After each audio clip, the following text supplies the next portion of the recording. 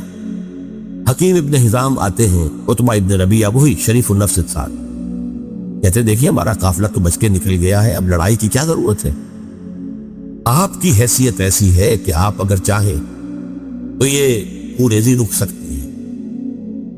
دونوں مل کر آئے، ہاک جو ہاک اعظم تھا سب سے بڑا، ابو جہل اس کے پاس۔ جب عتبہ نے یہ بات پیش کی اور ساتھ ہی یہ کہا کہ وہ جو ہمارا ایک آدمی قتل ہو گیا تھا محمد کے آدمیوں کے ہاتھوں صلی اللہ علیہ وسلم، اس کی دیت، اس کا خون بہا میں ادا کر دیتا ہوں، باقی یہ کہ ہمارا قافلہ تو بچ کے نکل ہی گیا ہے، تو خام خواہ اس خوریزی سے جو ہے ایوائڈ کریں، واپس چلیں۔ ابو جہل نے ایک تو بلایا اس کے بھائی کو جو مقتول تھا کہ تمہارا جو بدلہ ہے وہ تمہارے ہاتھ سے جا رہا ہے، اور اس نے اپنے کپڑے پھاڑے اور چیخ ماری، اور جو بھی عرب کا رواج تھا کہ مجھے تو قصاص چاہیے، بدلہ چاہیے، مجھے کوئی خون بہا نہیں چاہیے۔ اور پھر تانا دیا اس نے کہ عتبہ شاید تم پر بزدلی طاری ہو گئی کہ تمہارا اپنا بیٹا حذیفہ جو ہے وہ سامنے مقابلے میں۔ اب یہ بہت بڑا تانا تھا عرب کے لیے، شریف النفس اور شریف النسب جو ہے، اس نے کہا اچھا اب یہ کل معلوم ہوگا کہ کون بزدل ہے اور کون بہادر۔ چنانچہ اگلے دن سب سے پہلے عتبہ میدان میں آیا، اپنے بھائی کو لے کر، شیبہ کو، اپنے بیٹے ولید کو لے کر مبارزت ہوئی۔ ادھر سے 3 انصاری صحابی نکلے، پوچھا کون ہو تم لوگ؟ وہ کہا انصار مدینہ میں سے۔ نہیں ہمیں تم سے کوئی سروکار نہیں، ہمیں اپنے لوگوں سے لڑنا ہے، برابر کے لوگ چاہیے۔ اس پر پھر حضرت حذیفہ نکلنے لگے اپنے باپ کے مقابلے کے، تو حضور نے روک دیا اشارہ کر دیا۔ پھر حضرت علی، حضرت حمزہ اور حضرت عبیدہ، یہ 3 افراد، عبیدہ ابن حارث، اور پہلا قتل حضرت حمزہ کے ہاتھوں عتبہ، وہی جو جنگ روکنا چاہتا تھا لیکن تانا برداشت نہیں کر سکا کہ یہ معلوم ہوتا ہے تم بزدلی دکھا رہے ہو کہ بیٹا مقابلے میں آیا ہوا۔ بہرحال اس کو اللہ تعالیٰ نے جو فتح عطا فرمائی اپنی نصرت خصوصی سے، اس کو یوم الفرقان قرار دیا گیا۔ یہاں سے حضور صلی اللہ علیہ وسلم کی انقلابی جدوجہد آخری مرحلے میں داخل ہو گئی، آرمڈ کانفلکٹ، مسلح تصادم، اور یہ 6 سال جاری رہا۔ وہ 12 سال دعوت و تبلیغ، تربیت و تزکیہ، تنظیم اور صبر محض، کیپ یور ہینڈز فولڈڈ، کفو ایدیکم، وہ مکے کے 12 برس تھے۔ یہاں آ کر 1.5 برس لیا آپ نے، پہلے 6 مہینے internal consolidation of his position at Medina, اور پھر اس کے بعد تقریباً 1.5 سال۔ یہ تھے وہ جو آپ نے انیشیٹو لیا اور مہمات بھیجی، اور جو 8 مہمیں بھیجی، جن کے نتیجے میں پھر یہ آرم کانفلکٹ شروع ہوا۔ گویا کہ سانپ کو بل میں سے نکالا گیا۔